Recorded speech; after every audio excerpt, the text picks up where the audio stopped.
18 ล้านคือบ่ถึงน้ำแน่ลุงเฮิมนะลุงเฮิมชื่ออยู่บ่ชื่ออยู่บ่ ชื่ออยู่มันถึงว่ากันจังซี่ว่าพอได้คือรถคันใหม่นี่แหละพี่น้องเอ้ยโอ้ยกุ้มใจอุกใจเดี๋ยวนี้ต้องใจเดี๋ยวมันก็ผ่านไปอย่างเข้ามาแล้วก็ผ่านไปนี่บอกมันกุศลที่สั่งนี่โอ้ยสิได้บ่พังเพิ่นค่าสายอยู่บ่บ่ เพิ่งอยู่ดอกจนถึงเวลาว่า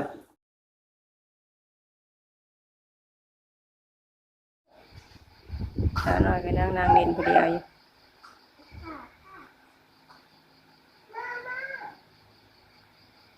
ดินยังหนุนี่ดาดินเนี่ยดินเนี่ย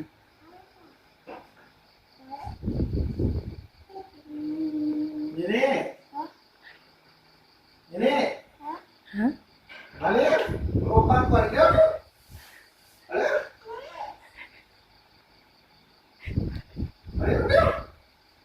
ลุกได้ไหมมากอดได้เด้อดีใจบ่ดีใจบ่ดีใจอยู่สุภาพดีใจ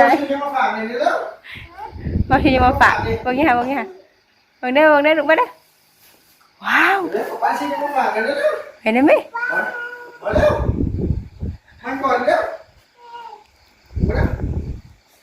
มาเร็วนึ่งถึงจับไปหาพ่อเด้มาเร็วโอ้ใส่เสื้องามจังวะลูกไปคืองามจังวะ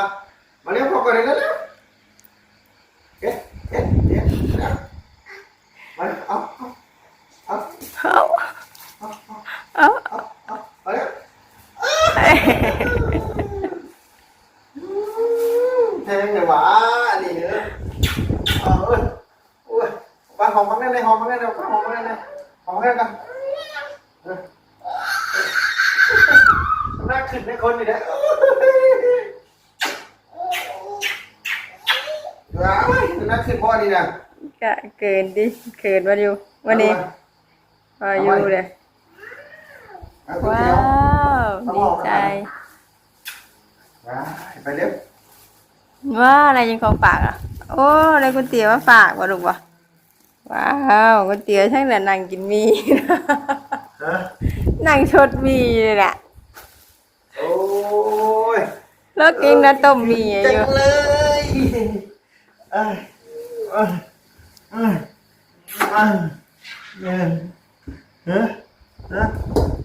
เนี่ยหอมเด็กว่าน่ะหอมเด็กว่าได้สบายดีเด้อป้าลุงเด้อพอกันอีกแล้วก็ต้องไปน้องนี่คือเก่าคือเดิมสบายดีเด้อพี่น้องเด้อเด้อสบายจะมาหอดมาเมื่อยเด้โอ้ยพี่น้องเอ้ยแล่นเข้าไปบ้านผมยืนมันตกมันเมินเข้าไปแล้วว่าทั้งสาวค่ำบ่อยู่บ่ได้อัปเดตให้พี่น้องเบิ่งเลยได้เฮือนเราก็ขึ้นไปรอบนี้น่ะเอ้าได้จะว่าแล้วไม่ได้ถ่ายได้บ่ซะแล้วบ่แล้วแต่ว่าเข้าไปแล้วเพิ่นบ่อยู่จักสิเว้าน้ำไผนะเฮ้ยเอ้าเมื่อวานนี่ก็ไม่ได้เจอบ่เมื่อวานนี่บ่ได้เข้าไปเมื่อวานนี่นะพอขึ้นไปจ่ายค่าสร้างเพิ่นน่ะเด้สร้างจ่ายเรียบร้อยแล้วสร้างเดี๋ยวก็ไปมอบเงินให้น้องชายหันมันมีอยู่2งานนั่นแหละเพราะว่าขึ้นไปก็เขาบ่ได้มีงานคุณก็ได้นี่กินบ่นี่ลูกเรากินอิ่มได้บ่นี่เห็นมีกันได้น่ะเลยสบายดีป้าลุงนี่ลูกสวัสดีป้าลุงลูกทุกเจ้าก่อนเร็วเอาทุกเจ้าป้าลุงก่อนเด้อน่ะเพิ่นป้าลุงฮักได้น่ะเร็วแล้วป้าลุงเอ้ยมาได้เงี้ยมันเกิดอีเตียวมันจะวันเกิดป้าแฮปปี้เบิร์ธเดย์บ่ลูกน่ะแฮปปี้เบิร์ธเดย์บ่น่ะมานี่พอสิถามมานี่ก่อนมานี่มานั่งพี่นะมานั่งพี่เร็วมานั่งป้าว่างเป็นสิริมงคลบอกมานะมาเล่นพี่นะมึงเล่นน้ำเล่นกูอะไรนี่อยู่กอดพอแหละนะลูกนี่ยืนกอดพ่อเลยลูกจะเห็นว่านี่อยู่กอดพอแหละนะเบิ้งเดี๋ยวเพิ่นมาพ่อก่อนนะมาแล่นกอดเลยใช่พ่อก่อนนะนี่เหยาะเพิ่นยังนี่อยู่เพิ่นเหยาะเป่าเค้กบ่ลูกเป่าเค้กบ่มื้อนี้น่ะเป่าเค้กได้ร้องเพลงนี่นะลูกร้องเพลงปาลุงฟังน่ะเป่าแบบได้น่ะ Happy birthday to you คิวไปยังนี่คืออันนี้ สติ๊กพากันดิสติ๊ก อายุเท่าไหร่ ดิสติ๊กกับอัน เฮ้ยเป่าเค้กเปรี้ยวไหมเป่าเค้กเปรี้ยวนะ Happy birthday อีหลานจะจัดบ่อีหลานจะจัดบ่อีหลานจะเป่าบ่ เป่าจะหอดมือมา เป่าบ่มานี่มาหอมแก้มพอกันมาใส่มาจะเป่ามาอันว่าเดี๋ยวพอช่วยเด้อเดี๋ยวฮอดมือมันเดี๋ยวป้าสิซื้อมาให้อีหลานได้ดูเด้อซื้อมาให้อีหลานเป่าเด้อเป่าบ่เป่าเนาะ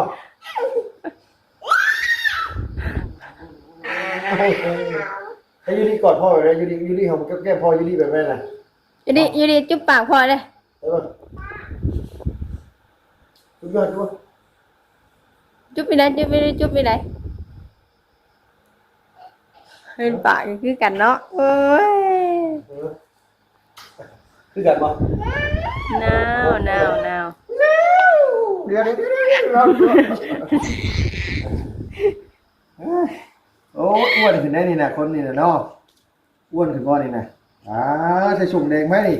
แดงไอ้เปียวนี่นะแดงไอ้เบล ชงเอาเองไงแน่สิ ว่ะอุ้ยชักยาจุ๊บชักยาจุ๊บว่ะเจ็บป่ะฉันน้ำได้ไหม อาบแล้วไป อาบไป แม่ง แข่งข่าวมันคือตันแท้ดีบ่ฮะ ก็มานั่งกินนมเก่งนะสิตันขึ้นเป็นยังไงวะ ไอ้เรื่องเก่งบ่ บ่ช่วงนี้บ่ค่อยกินเก่งปานใดถ้านั่งอยากกินนี่ยังถามหา เอาจริงมันกล้องบ่ เบิดบาทเดียว ไปเลย เพิ่นบ่อยาก เมื่อกี้เพิ่นน่ะกินแบบว่ากินมื้อนึงมื้อนึงขวดมื้อนึงกล้องเท่านั้นบางทีเนาะให้เพิ่นกินได้กันเออ บัดเอาโปรโมทให้กินเนี่ยอ้วกเลย บ่กินบ่ บ่กินเลย เออ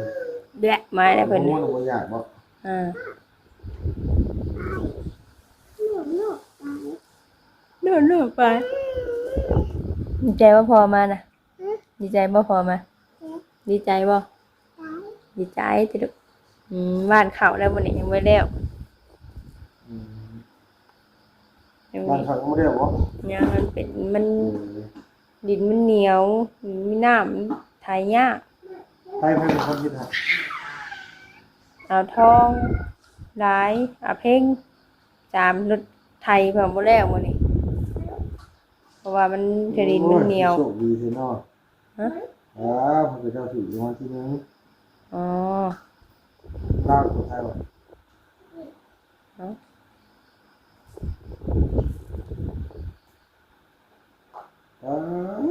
18ล้านคือเอ้ยคือบ่ถือนำแน่ลุงเฮิมนะลุงเฮิม ชื่ออยู่บ่ชื่ออยู่บ่ ซื้ออยู่มันถือมาก็ยังสิว่าพอได้คือรถคันใหม่นี่แหละพี่น้องเอ้ยโอ้ยกุ้มใจอุกใจเดี๋ยวนี้ต้องใจเดี๋ยวมันก็ผ่านไปอย่างเข้ามาแล้วก็ผ่านไป นี่เหมาะมันกุศลที่สร้างนี่โอ้ยสิได้บ่พังเพิ่นค่าสายอยู่บ่บ่ เพิ่งมีดอกจนถึงเวลาว่า เรื่องในรถก็ที่จริงรถก็บ่ได้เป็นหยังนะแต่ว่าหันจะเปลี่ยนเพราะว่ามันสิรู้ถูกสโลกตัวเองรู้แล้วว่านี่แบบว่ามันแบบ กี่ฝืนบ่ แม่น้องเปลวทั้งแม่น้องไอ้นี่มันก็เตือนอยู่ในลุงมันเป็นคนที่แบบว่า เป็นคนที่เบื่อเชื่อกันง่ายๆแต่ถามว่าเกี่ยวว่ามันอาจจะมีส่วนนี่แหละลุงว่านะแบบว่าคันว่าหาบางคนก็ซื้อรถใหม่แบบสีใหม่นะจากเคยใช้สีขาวไปเปลี่ยนไปใช้สีดำสีอย่างสิมันบ่เข้าสะดวกมันหาเงินบ่ได้มีแต่เนี่ยเป็นแนวนั้นนะเพิ่นว่านะลุงแบบจริงรถคันนี้ก็เปลี่ยนมาเบิดเดี๋ยวนะเป็นมาเบิดหลายอย่าง เป็นก็ทุกอย่างแล้ว รอดเป็นโอ้ชื่อย่างนี่แต่มื้ออื่นเพิ่นนัดเบิ่งน่ะพี่น้องเอ้ย เงินบ่ แน่จะสิได้เอาออกหรือบ่ออกแต่ถ้าเบิ่งนำกันมื้ออื่นเพิ่นกันว่าสิมาเบิ่งว่าซั่นเลยลงมาแต่สิโปนมื้อตื่นแต่เช้าไปล้างรถแต่เช้าเลยล้างรถเก็บให้เพิ่นมันงามแน่แหละซะเพื่อมันเปลี่ยนเจ้าของเพื่อมันอยากไปอยู่น้ำผู้ใหม่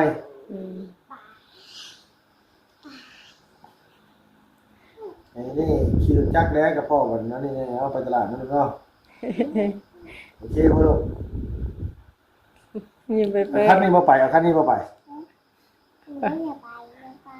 เอาคันนี้บ่ลูก เอาคันนี้บ่ไปลูก คันนี้พอพาคันนี้บ่ไปตลาดน่ะ เพราะว่า คันนี้น่ะเนาะโอเคบ่โอเคบ่ลูก อันว่าป้าอันทั้งอันแม่เพิ่นเอาค่าให้ ค่ะ แม่ค่าอ่อนนะ อืม เอาแม่เราเอาค่าให้ ที่ว่าเอาค่าปรับปรุงนะเซางัวมันแพงเงินเฮามันบ่ดี บ่คันปลูกหมู่ก็ไม่ได้อีก มันหลายอันเลยติ เวลาเนาะเดี๋ยวลูกก็ดีแม่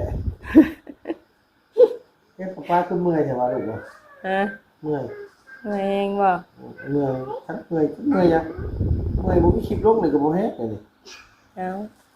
เบิดมื้อจักบ่ได้ไปถ่ายไปได้ เอาจังหวัดจัง มา ซั่น ขอถ่ายน้องๆนี่น้องเนี่ยน้องมันว่า ทางเหนือก็บ่มีเคสใหม่บ่ บ่มีที่เก็บเก่ามีที่เก็บเก่าบ่เฮาบ่ถ่ายบ่เป็นบัดนี้นะที่ถ่ายเนี่ย เว้าถามเพิ่นบ่เป็นบ่ ฮะ เว้าถามเพิ่นบ่เป็นบ่ แม่น เพราะว่าถามเบิ่นได้ติ มันบ่มีหยังสิถามเลยนะบ่ยาวคือบ่ยาวใครเนาะ บิวเราขึ้นได้ส่วนนี้ว่ายัง เสียงข่าวดีน้องพร แม่น โอ้งอกข้าวสารโอ้โหแล้วไปก็บอรี่เนี่ยนะก่อนนี่แล้วเอาใส่บอรี่ดูยิ้วเราขึ้นแล้วก็ได้ดูเนาะ ลูกพอนางกุ้มใจลูกบ่ได้คิดหยังนั่นน่ะ เล็กน้อย เออ ผมไม่ยังกินแล้วก็นอนนอนแล้วก็กิน แล้วก็ให้ดิ นอนให้ หมดกัดแล้ว คือ เห็นบ่นี่ฮะ เป็นยังคนหนังเป็นยังน้ำมือน่ะตุ๊กตายังดุน่ะก็เป็นตาย่านแท้ตุ๊กตายังกับน้ำมือน่ะเออ กินคิดขี้ไล่ดิเอามาที่ใช้กระตุกตาน่ะดูกัน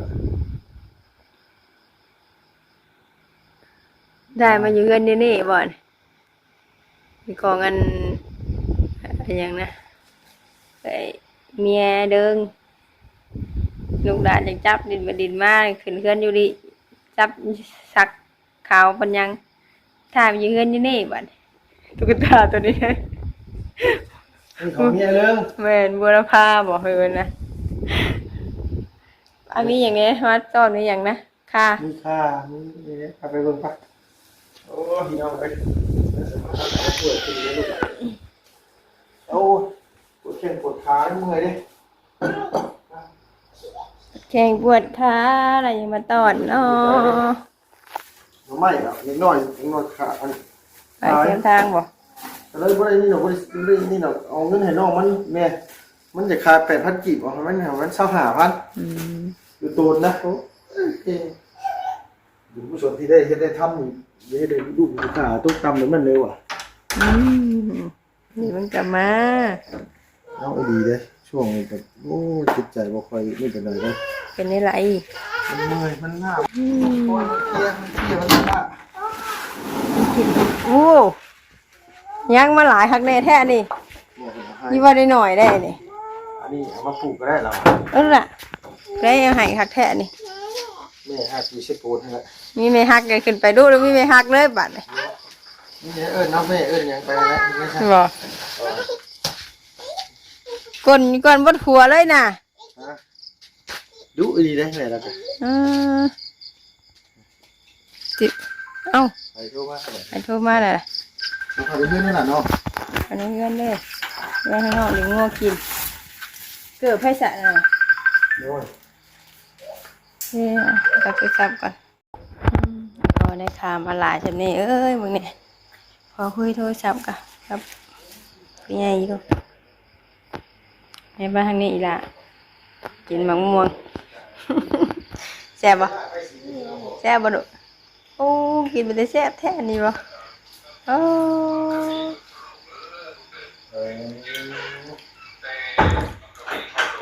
แซ่บแห้งดิ โดยไป เบิ่งข่าวเบิ่งอันนี้คือว่าคืออเมริกาคือแบบเป็นแหล่งที่ปลอดภัยเป็นแหล่งที่แบบว่านู่นนี่นั่นนะลูกก็เลยว่าแต่ว่าบางสำนักข่าวเขาก็ว่าอยู่ว่าคนอเมริกาติดสารเสพติด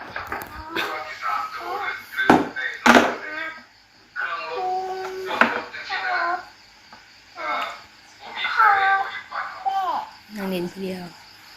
เราพอแปะอยู่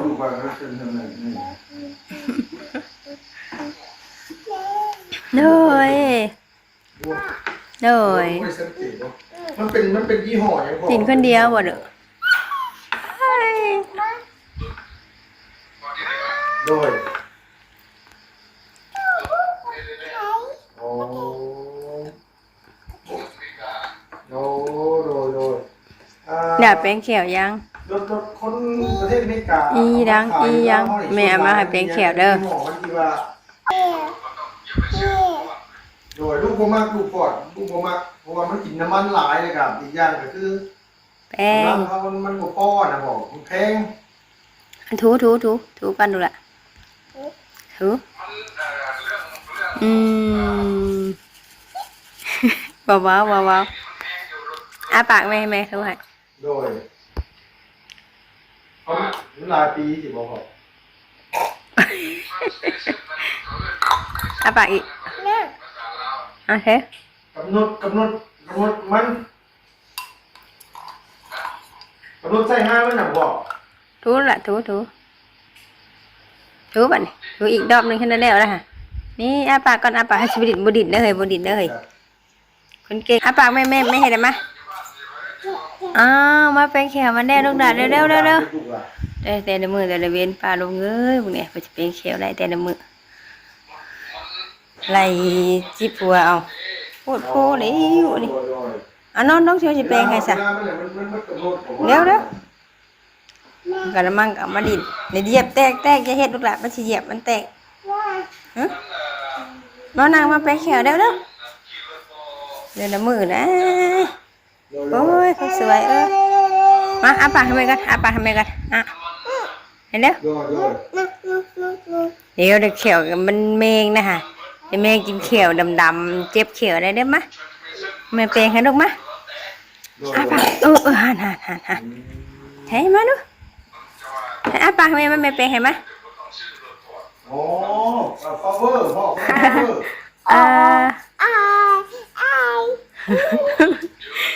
นี่แหละโดยอ้าปากก็เตือนก็น่ะที่ว่าอันมาตัวที่มันปั่นน้ำมันเครื่องอ่ะปั่นนี่น่ะ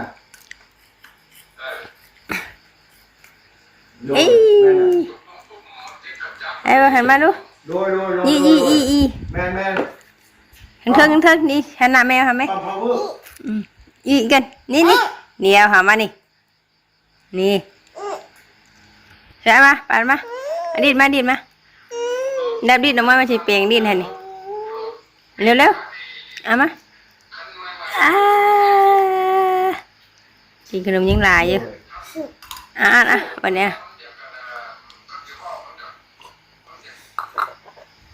มีปัญหาโอเคเก่งมากว้าวพุด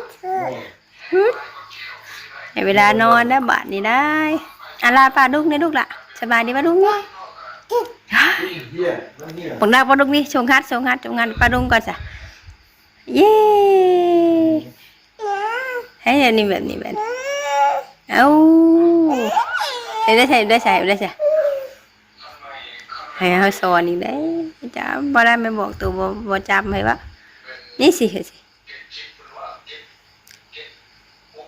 นี่เก่งๆแน่นี่เป็นแค่วนอนเด้อปลาดุงเอ้ยสิ